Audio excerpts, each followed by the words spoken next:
Desk jobs are notorious for messing up our posture and our flow of movement. It really constrains our movement.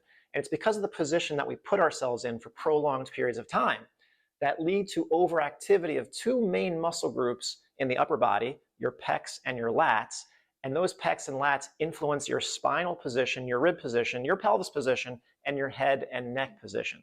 Towards the end of the video, I will show two techniques that can help start to loosen up or relax those very overactive pecs and lats, especially if you lift weights a lot. You're just kind of reinforcing computer posture, desk posture. But first, you really should watch the rest of the video where I describe the situation and you can understand the mechanics behind how you end up in this situation. The two muscle groups that are influenced the most by this computer posture in the upper body are going to be the pecs, the pec majors, pec minors, and also the lats. Now, both of those muscle groups look really good. That's why we try to develop them and make them look bigger. But when they are built up on a posture, on a spine that's in an extended position with the head and neck forward, what they do is they just hold you into that extended posture, which creates more of a neck breathing and lower back breathing effect. And that's why back pain can so often be traced back to not only extension of the spine, of the lumbar spine, but also these two muscle groups that are really holding you there. So on the other end, when the lats are bilaterally active and you're in a extended posture, they just keep you more extended.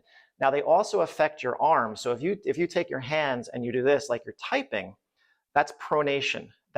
You're bringing your arms internally, well, medially toward the midline of your body, and then you're internally rotating them. The pecs and the lats both do that.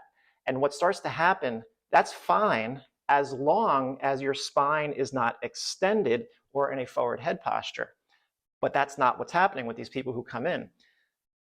They are already in this extended posture, and then the lats and the pecs are internally rotating and adducting these arms, and they're living in this computer posture, this typing posture, even when they walk. So what I mean by that is they'll stand up and they're going to look like kind of like this. It's very predictable. Their hands are always facing back.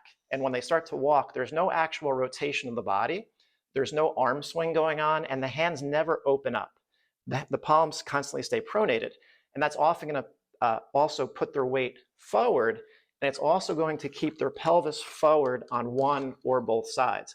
So how do you know someone is in this extended posture with their pelvis forward and the ribs up? Well, this is a testing that you'll see. This individual, typical computer worker.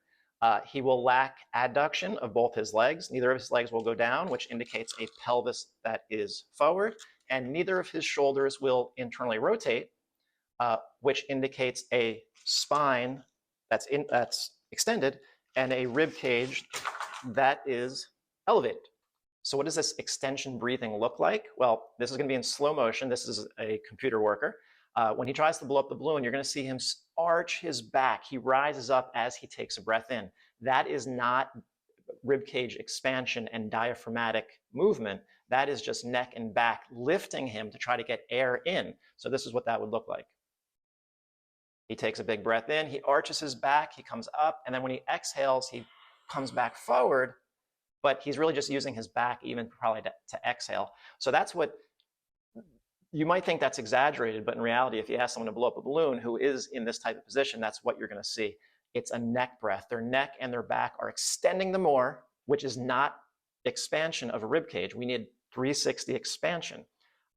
So that is what it looks like on individuals who are stuck in this pattern.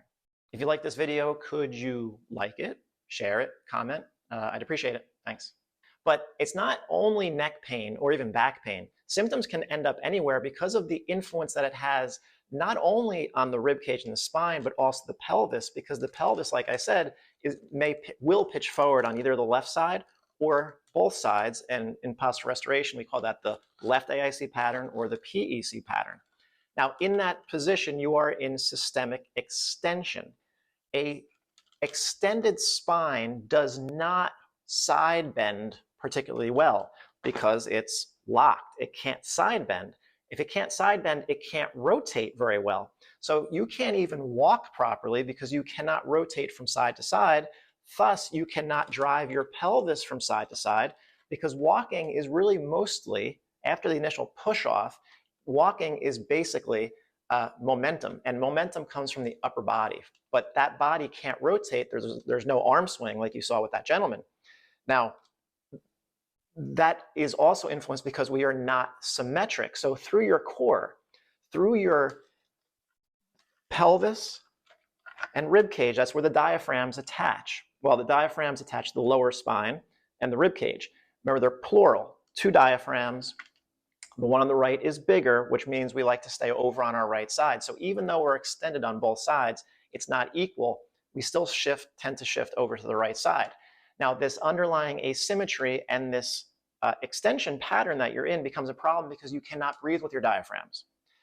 Your diaphragms are not in a position from which they can pump because they get tightened. So as the rib cage flares, that diaphragmatic dome becomes more flattened, and a diaphragm can't descend and go up from a flattened position with full power. So again, it just leads to this non-virtuous cycle of more neck and back breathing and more extension.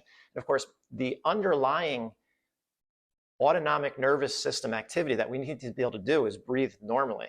So autonomic nervous system regulation, when you're stuck in this position, your autonomics, your attention levels go up. So the next two, the two exercises they're variations of PRI techniques. They basically are PRI techniques, but you can easily do them at home.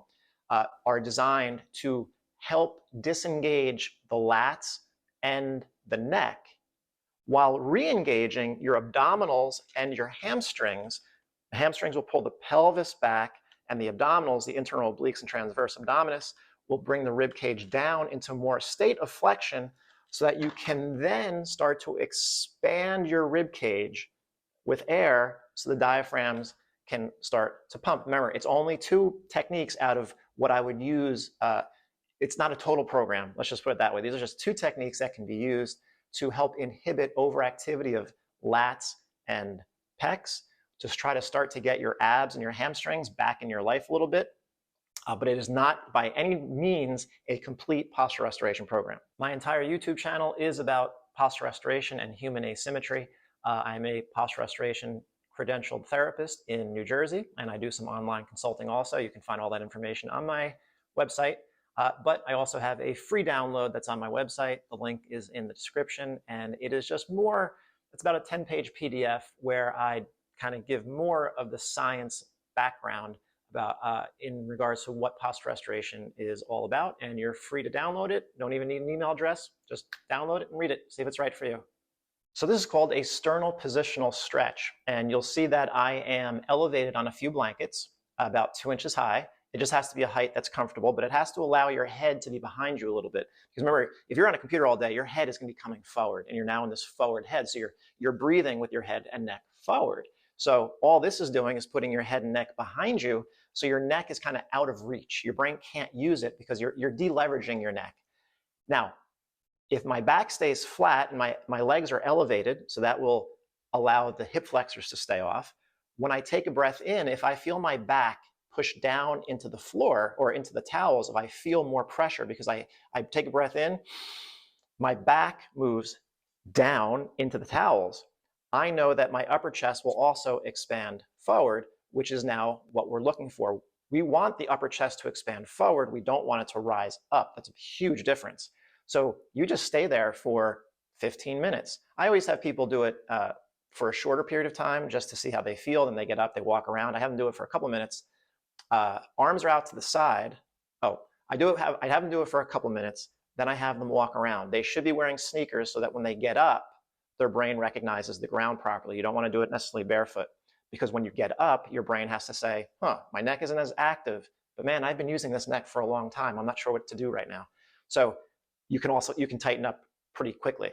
So I will, and also get up slowly, because if you change your breathing patterns, you can get a little dizzy after when you get up. So you want to do it with sneakers on. You just breathe for 15 minutes. You take a breath in through your nose. Exhale all the air. Focus on getting all of the air out. Pause for 3 to 5 seconds before you inhale again. Feel your back staying flat on the surface that you're lying on as you take a breath in, and you should feel expansion. And it's a slow thing. It's very passive. Put on some nice music, not modern hip hop, mostly because that's kind of not a genre that lends itself to keeping 90s hip hop, great. Today's stuff, based off of trap beats, which I'll talk about in the future, not good. Will not keep your brain relaxed. So that's what I would do first, because I want to get the neck out of the way, because the neck is always the muscle group that prevents you from getting proper control of your lower body. If for any reason you feel any neck tension as you're doing the sternal positional stretch, don't do it. It just means your neck is not letting go. If you are hypermobile, I would not do this technique, because hypermobile individuals rely on their neck too much. And if you take the neck away, the brain may not love the fact that you took away the muscle group that they're really over-relying on. Now, the next one is also, it's a knockoff of a posture restoration technique, but this one is going to allow you to feel your abdominals, because your pelvis is tilting back, you're expanding your back, you're breathing into your back, which brings your ribs and your pelvis closer together in the front. So remember, you're living like this, which means your neck breathing and back breathing in systemic extension. We're trying to put you in systemic flexion and learning how to breathe in that position, which then can expand the back with air. As the back moves back, the diaphragms have room to now descend and pump as you're keeping your pelvis and rib cage together. Now that should allow you to feel your internal obliques and your transverse, let's just say your abdominal muscles. And you have to keep them like that for 5 breaths. In through your nose, out through your mouth, pause.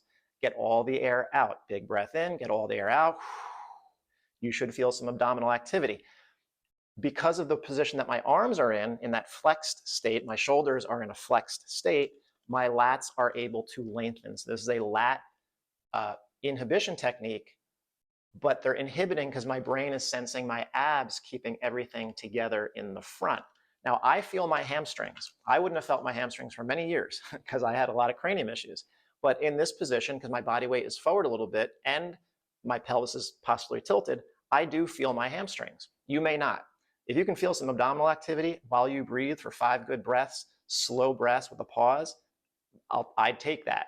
And you should feel some stretch through your lats. So again, these are just 2 techniques out of an overall program. That just helps tone down activity. There's never going to be one exercise to fix all your problems. Once you're in this position, your brain has to relearn and give it a good reason not to go back to that old position, because that's what it knows. So you need to do an overall restabilization process that focuses on restabilizing the pelvis and then alternating that pelvis back and forth, which requires more than just 2 techniques. So always remember, it's a program that you need, and it needs to be addressed by someone who can actually help you, which is, you could find someone on the Posture Restoration Institute website. That would be the best way to go. If you don't have access to that, some people do telehealth also. So it's not 1 or 2 exercises that are going to fix these issues. It's generally an overall program, but this could be a good start.